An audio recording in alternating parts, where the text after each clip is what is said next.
progress daily.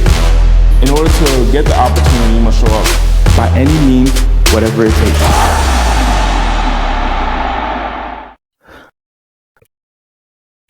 Hi, everybody, and welcome to another weekly episode of the Audate show. I'm Lory Audate, the co-host for Audate. How is your week going, Andy? Today's Tuesday, and it feels like Friday. It's one of those weeks. It does. I was actually thinking that on my way to the office because I have a couple meetings today, and I was just going to text everybody, like, today's my Friday. I'm not going to be there. That's right. Yeah. It feels like Friday. Even yesterday, last night, I said to you, what day is today? Today feels like it's a Thursday, and it was like, no, it's Monday. Yesterday was Monday. Yeah, I think a lot of it has to do with like our recent travel. I think we've both been out and about for like 2 weeks, but I'm excited to be back so we can continue to do more episodes and all that fun stuff. So I actually want to focus today's episode on, I call them like informational or hacks. Like when it comes to a business owner, I believe entrepreneurs and business owners are busy. So I'm thinking 15 minutes, top strategies. Let's make it happen. Go master the rest of your week. So one of the things that I've been researching is if a business owner was to actually look up the Google search marketing strategies for a small business, the results are overwhelming. Like you could do so much. The videos are going to be a lot of information. The articles are going to be a lot of information. What are your thoughts as far as a business owner looking to come up with business marketing strategies, first of all? Should they just be like Googling, or do you think it takes a little bit more finesse to getting the answers that they need? So it's going to be interesting what we're going to go into. What I envision is going to take place. As of today, the process has been people will go to Google and ask a question like, the question would be something along the lines of like, how do I market my business? That could be the journey, right? How do I market my business? And then when they go to Google, they go to a web page, and that web page is going to explain how to market the business. And then someone is going to comment at the bottom, and it'll be on someone else's web page. And at the bottom will be like, download this ebook or download something free. And then you opt into someone's campaign. And then that person happens to be a marketing strategist, right? And it's going to be interesting because now I'm noticing even for myself, I'm going to ChatGPT to get the question answered.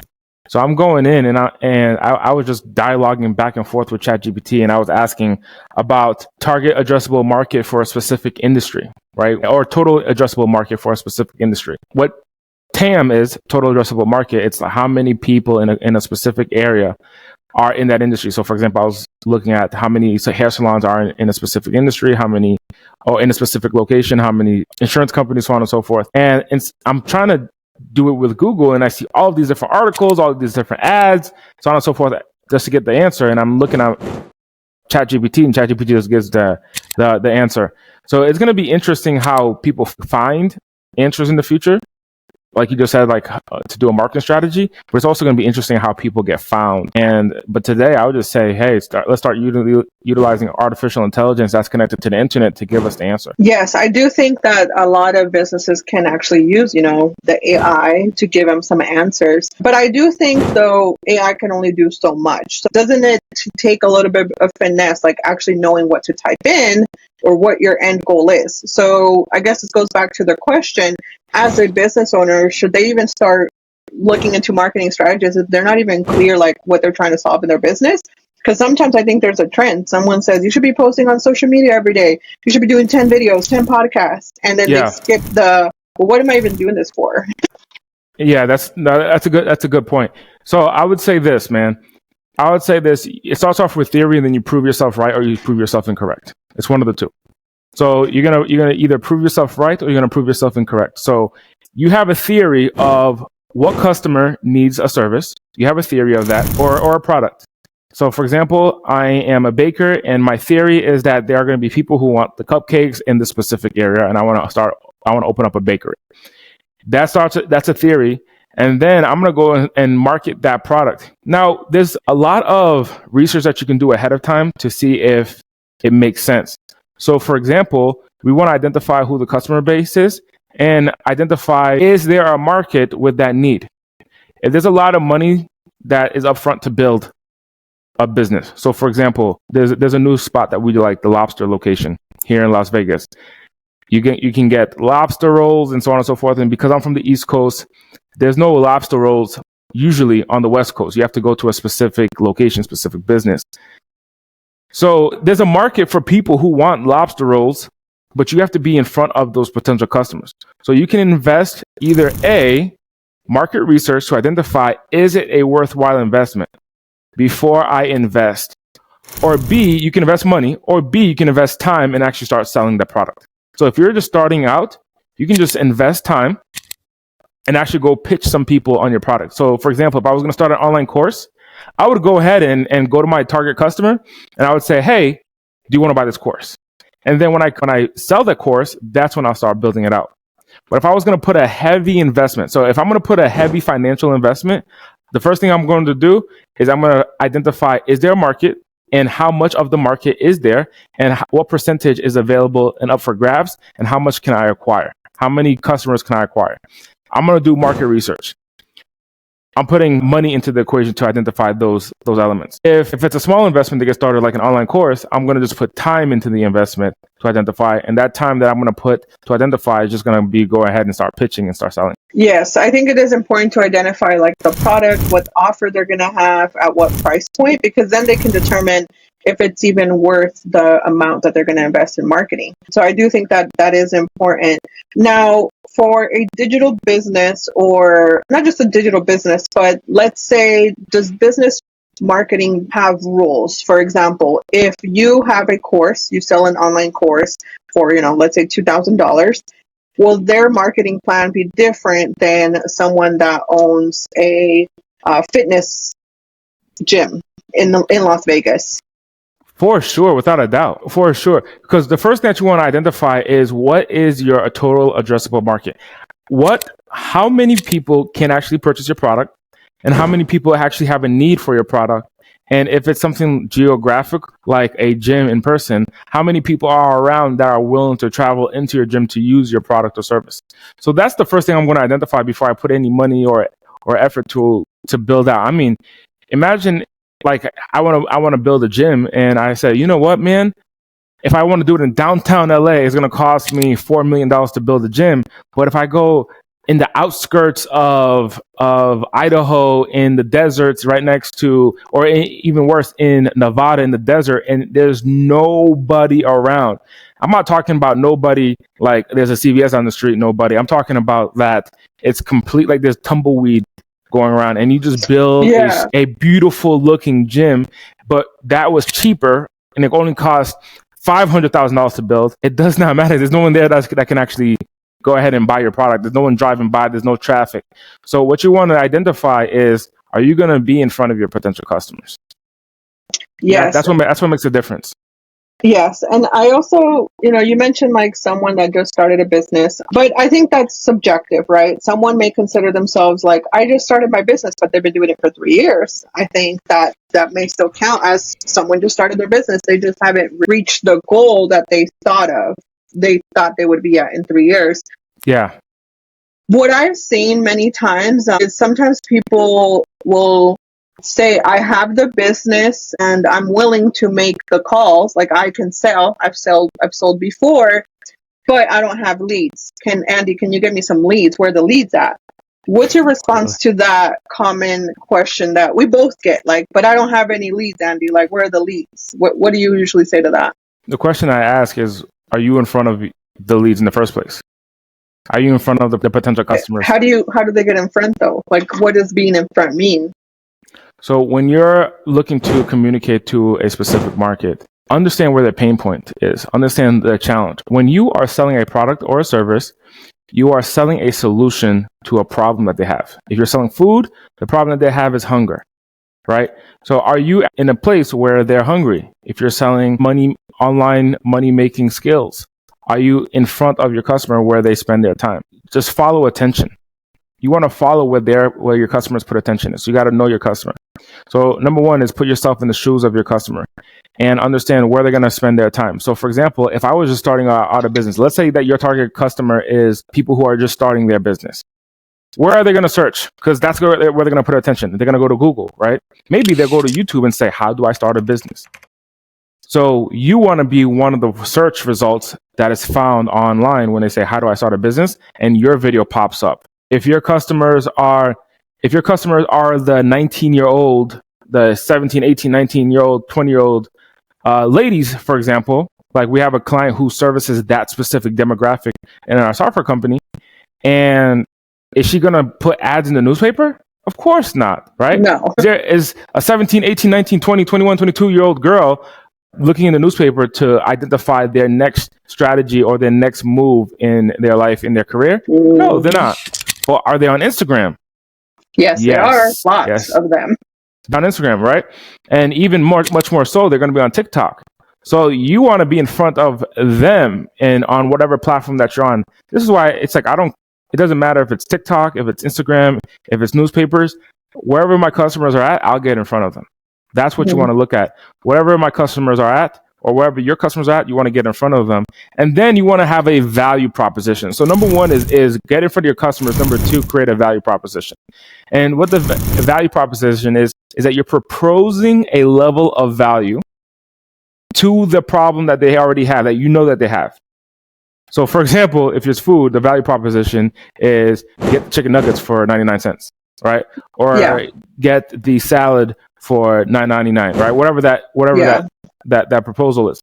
But if you're in digital marketing, it could be as simple as, hey, we have an online program that teaches you how to do X and get that today for whatever, $99. And then from there, you're giving them an all-in opportunity to move forward with your product or service. But so number one is get in front of them. Number two is have a value proposition.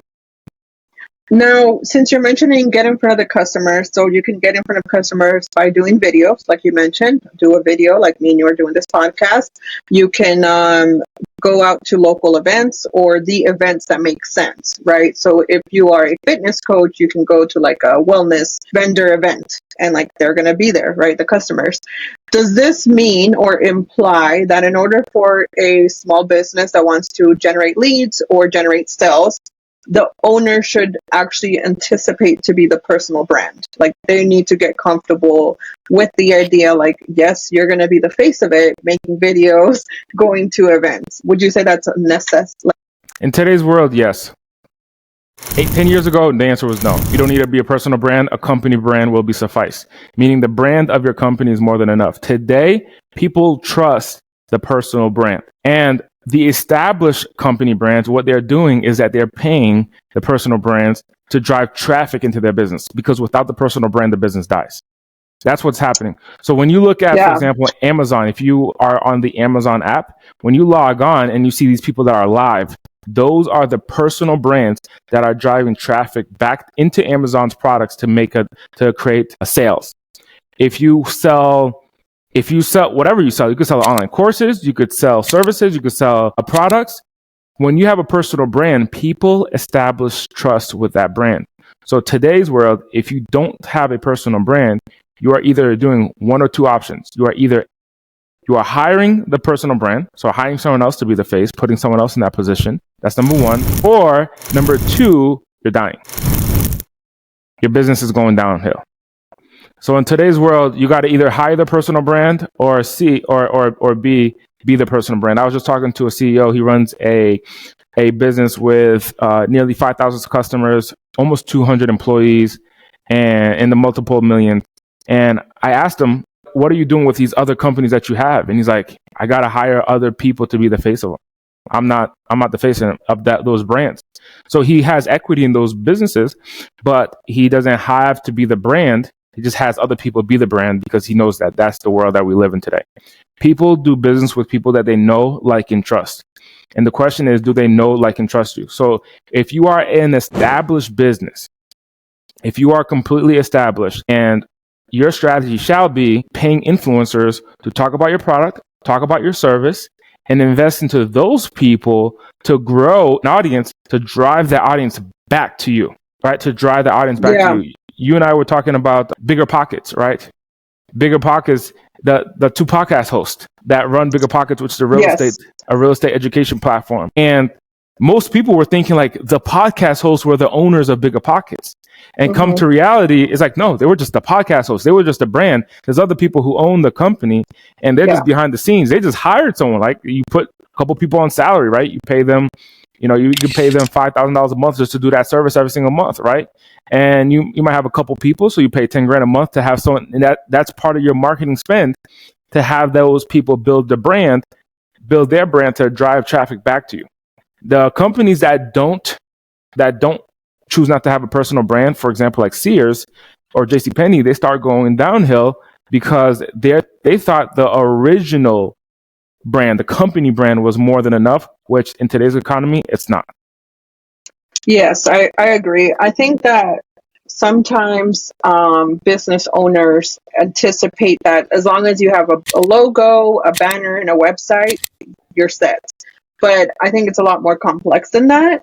And I do think that if a business owner has committed to reach X amount of number, like dollars, that could be 20,000 a month, that could be 50,000 a month, it could be 100,000 a month. I think if they're not hitting the goal, they would definitely need to look at their calendar and like, where's your energy at? If you're doing like admin work, but you're not having any sales appointments, I would say let's maybe not do that. I actually listened to a podcast this morning, and one of the things she mentioned is when anybody asks about like, oh, how do I scale my business, she'll look at 6 months of their calendar and she'll say, well, looks like you were doing this when you could have been doing that. What do you think is the reason most business owners kind of hide in those moments of, I should be making sales, I should be doing this, but they go off and do other busy work, not sales work. They're not hitting the pavement. They're not dropping flyers. They're not collecting names, numbers. They're not doing videos. And I say this just from experience. Like the last 4 years that we've had a business, we see this a lot. People want to do everything but pick up the phone. What do you think is attributes to that? I think it's the false belief that those activity means progress. Activity does not mean progress. Production means progress. When you produce an actual result, that's progress. And activity, if I go to my file cabinet and I organize the paperwork and then I leave and I go to the kitchen and I'm like, I didn't organize it correctly. And I come back and I organize the file cabinets a different way. And I look at it and I'm like, you know what? Let me organize the file cabinets in a different order. And instead of A through Z, let me do Z through A. And then I spend an hour doing that. Then I'm like, you know what? Instead of using a lettering system, let me use a number system because there's more numbers than there are letters. So let me go ahead and redo this from 1 to 26, right? And I create these folders and I spend the whole day organizing the folder. That's equivalent to building the website, right? That's equivalent to changing the campaigns and so on and so forth. Change the colors, on the website font. Let me change my logo. All those things. It's like no one cares. No one cares about the logo color, right? Like I look at here's how I make a decision on a logo for all these brands. I have multiple brands. We have Go SaaS Launch. We have Progredo. We have Andy Audate. What else do we have? Progression Conference, Brand Marketing Summit. Progress Daily, Sell SaaS Mastery. Like we have so many brands that we are promoting somehow. We have a chat automation.io. We have Go MRR. So we have so many different brands that we're consistently promoting. Let me tell you the process on how I get those logos or the brands. I tell a graphic designer, I say, hey, this is what I imagine. I imagine a brand that people will know to do X. So for example, on our SaaS launch program that we launched recently, we would say, hey, this is to help people launch. I think of a rocket, like launch like a rocket. That is it. So my instructions is less than 1 minute long. I ask for 3 variations. They give me 3 versions of what it could be. I take one of those versions and I say yes, and then that's it. That's the logo. And you don't really revise. I don't think I've ever seen you revise. I think you're like, okay, 1 out of 3. Okay, this one looks good, and you move on with your life. Yeah, because the logo doesn't make money. It's just something to represent the brand. It doesn't make you money. It's a representation. What makes you money is the sales activities. It's the marketing. It's the traffic. It's the sales opportunities converting into actual revenue and actual dollars. So, no, I just go ahead and I start selling. Now, granted, when you get into a bigger size business, you're going to want to invest into market research. So what I just shared with you is like for you if you're starting out.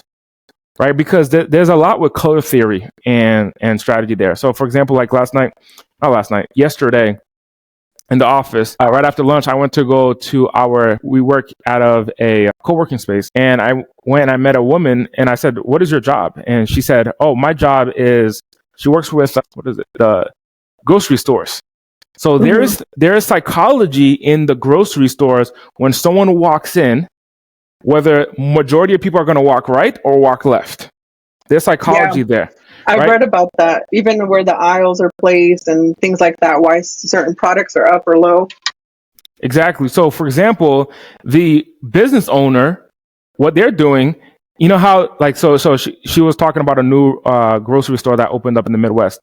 And I'm going to end up doing like a podcast to understand the psychology of these grocery stores.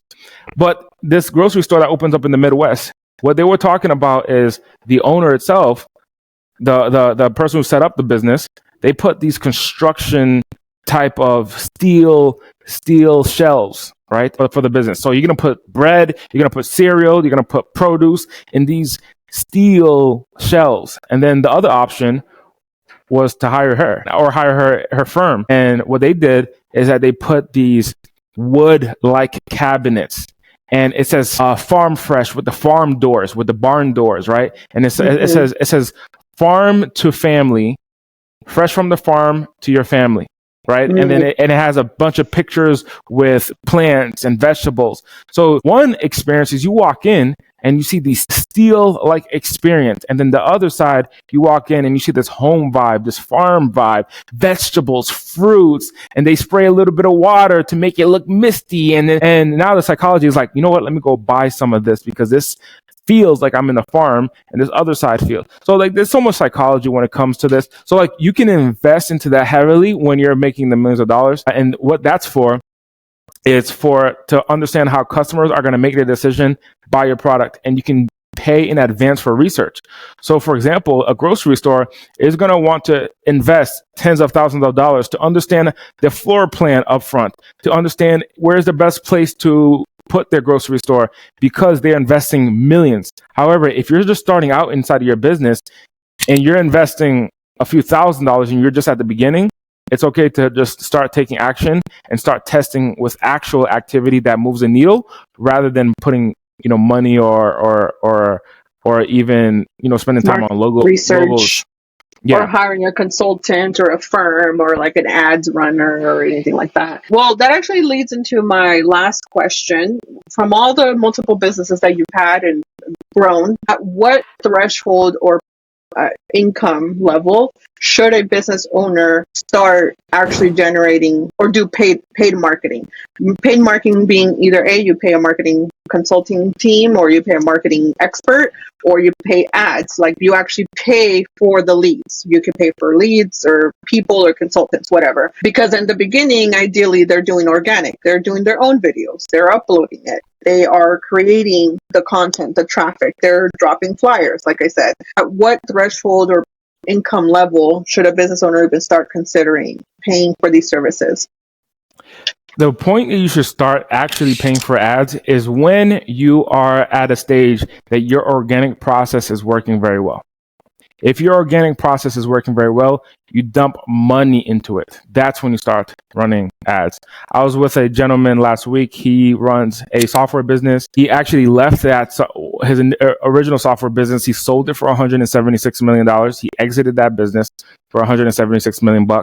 And one of the things that we talked about and he discussed was the best time to start running ads is when you have a proven system where $1 in equals $4 out, or $1 in equals $5 out. And then he ended up getting a loan for $15 million to run Facebook, to run ads in general, not just Facebook, but in general ads for $15 million. But because there was a process and he was very clear, $1 in means $10 out. Who will not, if you can prove that process, who wouldn't give you the money?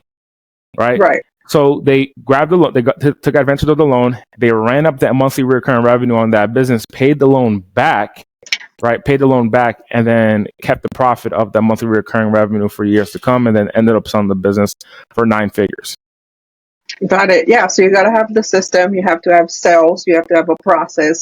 All those things worked out. Well, I'm glad we got onto this podcast to discuss some of the common tips, tricks, and things that business owners can do. I look forward to the next podcast next week, and we will see you all on the next one. Yes.